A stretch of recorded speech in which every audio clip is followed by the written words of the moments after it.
kapatid mo, talagang pinagtatawanan ka nila at ikaw yun. So, pwede mo i-explain na may mga bagay kasi katulad na kung close na kayo, matagal na kayong close. Para sa kanila, normal na lang yun na nagtatawanan kayo, nag-joke lang. Kailangan lang talaga silang maayos na pakipag-usap. Okay. So, sa family dispute or sa dispute na pwede ninyong i-handle, may mga ano lang ako dito, bagay na paano natin makukuha yung interest base. Paano yun? Unang-una, tanongin mo muna. For example, nagreklamo sa barangay, nagreklamo sa inyo, nagagalit. Tatanungin mo, bakit kayo nagagalit? Saan nagagalit yung galit mo? Yun. Pag sinabi sa iyo na, ay, dahil nasaktan ako eh. Noong mga time na yung lalo pa nadagdagan dahil yung mga reaction nila. Then the next is, ano gusto kong mangyari? Yun. Then pag sinabi niya na, ay, ayoko na kasi magpagdati, ayoko na kasi, bakit ayaw mo na? Hanggang sa mahilot mo siya, eh kasi wala namang mangyayari, kahit ano naman gawin mo. Wala namang mangyayari. And then later on, tatanungin mo siya, ano yung mga pangangailangan niya bilang tao. Yung interest na tulad ng mga basic needs natin, safety, diba? Protection. Kung safety na yung pinag-uusapan, ano yung kailangan gawin para sa inyo? Protection. O meron tayong protection, barangay protection program, diba? Meron tayong gano'n. Pero what if kung ayaw na talaga nila makipagkita pa at ayaw na nila nakikita yung kanilang mga kapitbahay?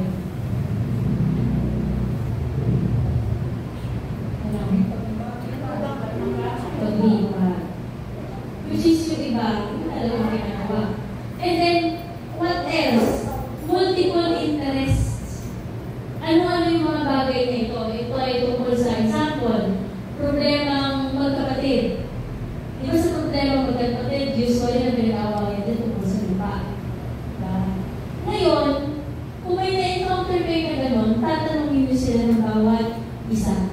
Bakit napakahalaga sa'yo yung lupa na ito? Tapos, pag sumagot ka na, kasi ever since naman sentimental na ito sa amin. Simula noon nung kami pinanganak, nandito na kami. So, pag consistent sa sagot niya, yun talaga yung totoong reason niya. Pero kung huhugutin, bibigyan mo siya ng mga hugot. No? O nga, no? Tama ka, no? Matagal ka na dyan. So, ngayon, may mga kapatid ka din, nagano'n din yung reason.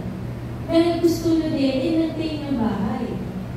So, para lang din sa maging maayos sa pag-uusap, ano sa tingin mo yung pinaka-priority mo? Lupa? Mga pangangailangan? Needs ng pamilya mo? Yan. Bibigyan mo siya ng option, choices. Pag sumagot siya na, siyempre, unang pangangailangan ng pamilya ko. Doon ka na kukuha ng number 1 interest niya. Kasi mas pinili na yung para sa pamilya niya. Later on, pag hinimay-himay mo pa yan, mapupunta yan sa financial needs. Tapos yung mga magkakapatid pala na to, may mga kakayanan na kasi pwede abroad, doon mo sila magpapagkasundo. I-paraphrase mo, i-reframe mo lahat ng sinasabi nila. I-filter mo lahat ng mga bad words. Kasi every time na magsasabi ng statement yan, mayroon yung words na wala kang kwenta. Simula yung bata ka tayo, ganyan ka na. O, diba? Hindi, parang wala kang damdamin. So yung mga gano'n, i-filter nyo, and then i-paraphrase nyo, at tulad nito. Sa pagkakaintindi ko po kanina sa sinabi ninyo, simula ng bata pa kayo, mayroon ka ng mga hindi nakukuha ng bilang bunso. Hindi ka nagtutalo ng inyong mga magulang, at laging itong mga kapatid mo lang yung mabibigyan ng lahat ng pangangailangan nila. Ibig sabihin po ba nito ay kailangan mo ng tulong ng iyong mga kapatid para umunlad ka din bilang kapatid? Yun. At pag sumagot siya ng, oo nga kasi unfair Nung time kasi, na ako na dapat yung mag-aral, nawala naman yung mga magulang namin. Kaya dapat sila mga kapatid ko, tutulungan nila ako ngayon. Ngayon, yung gagawin mo, as a counselor or mediator, O narinig nyo yun. Kailangan ng tulong ng inyong kapatid. Then, gagawin ninyo, magkakaroon kayo ng private or private focus yung tawag namin dito. Pero ito yung individual mo silang kakausapin. In a equal time. Example, binigyan mo si kapatid A, 5 minutes. Si B, 5 minutes. 5 minutes, 5 minutes. Kailangan equal ka doon. Kasi diba, sabi ko sa inyo, neutral, walang bias, no judgment. Yun. Pagkatapos nun, kausapin mo yung mga kapatid, okay lang ba sa inyo? May-open up ko ito na may pangangailangan kang pinansyal at kailangan ng tulong sa kapatid mo. At kung sinabi niya, opo, makakatulong po yan. Kasi wala po akong lakas ng loob para sabihin sa kanila na yun talaga yung pangangailangan ko. And then, i-open up ko yun kasi sa ako. Sinabi na yung gusto, yung totoo kailangan na ipera. Para magkaroon siya ng pagkabuhayan. Pagbuhay niya yung pamilya na. Totoo nangyari ito sa akin sa work, kaya ako pinipento sa inyo. Kaya ako may idea. Magkakapatid na nag-away-away dahil sa lupa, dahil itong punso at hindi pinag-aral, yung pwede niya lang gawin ay mag-negosyo. Yung negosyo na isip niya ay bigasan. So, nung time na yun, nung pinausap ko yung magkakapatid, kaya naman pala nila magbigay ng tagwa 100,000 sa kapatid. Nag-offer sila eh. Oh, nag-offer yung kapatid mo. Okay yung ba sa inyo, tagwa 100,000 sila. Sabi niya talaga? O, diba? Walang imposible. Pag mayroong isang expert na pwedeng mag-ayos sa kanila, at tayo yun. Tayo yun. Eh, napakalaking tulong talaga pag mayroon kayong skill kung paano nyo sila maayos. Diba? So, yung ginamit natin dito ay interest-based mediation or interest-based ang tawag natin dito. Dahil kinakalkal natin yung totoong interest ng nagko-complain. Kasi every time na nakakatanggap kayo ng reklamo, hindi naman talaga yun yung reklamo nila. Pwede meron siyang hugot at pinagmulan.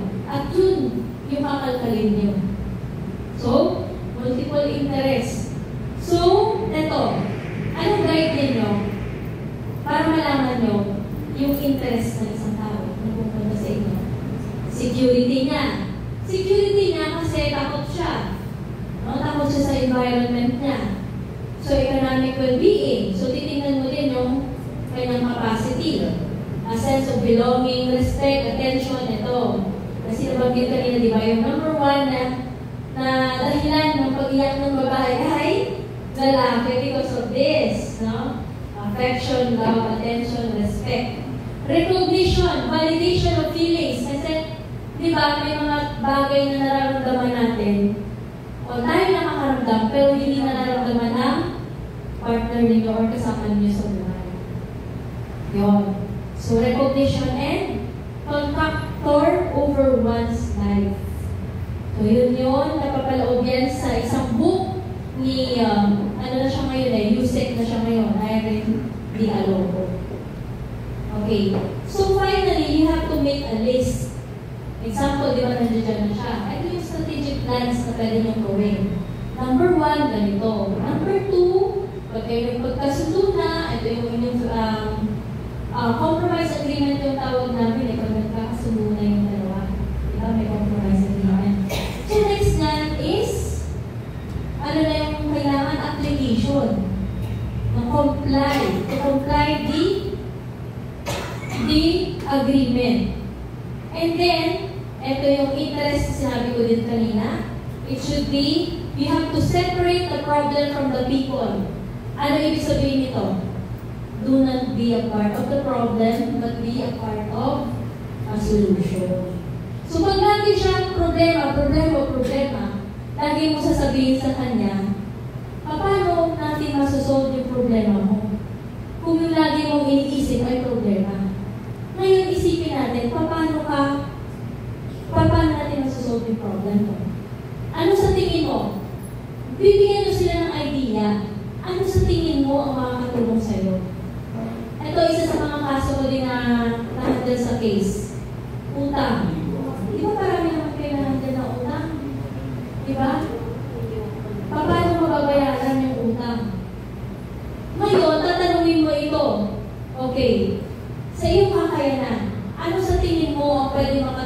gagawin para makapagbayad ka sa kanya?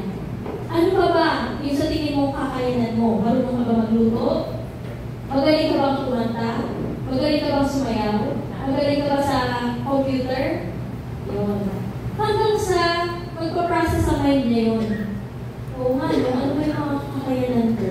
Ay, magaling ako mag-manicure at pedicure. Kasi kaya kong gawin yun sa sarili ko. Doon na siya magsisimula. Aralin. May test na tayo, di ba? May livelihood program. So, because of that, nagkakaroon sila ng idea dahil sa'yo. Dahil ikaw yung nagbigay ng idea. Pero sila yung mag-decide para sa sarili nila. Kasi tayo dito, we have to facilitate them, to guide them, to help them come up with a good resolution. With a good solution. Bibigyan lang natin sila ng idea. Pero sino yung gagawa? Sila pa rin. So yung effort will still come from them. So focus on the interest at the position. Ano ibig sabihin nito? Huwag kayo mag-focus dun sa complaint niya. Complaint niya tungkol sa lupa? No. Focus on the basic interest. Yung mga basic kanina na pinakita ko sa inyo. Doon kayo lagi mag-base pag meron kayong mga ganitong na-handle. Kasi nasabi ko sa inyo, madami na akong nasettle ng mga cases na akala ko hindi na masasettle. Diba? Pero maniwala kayo sa skill ninyo pag marunong kayo magkalkal ng interest ng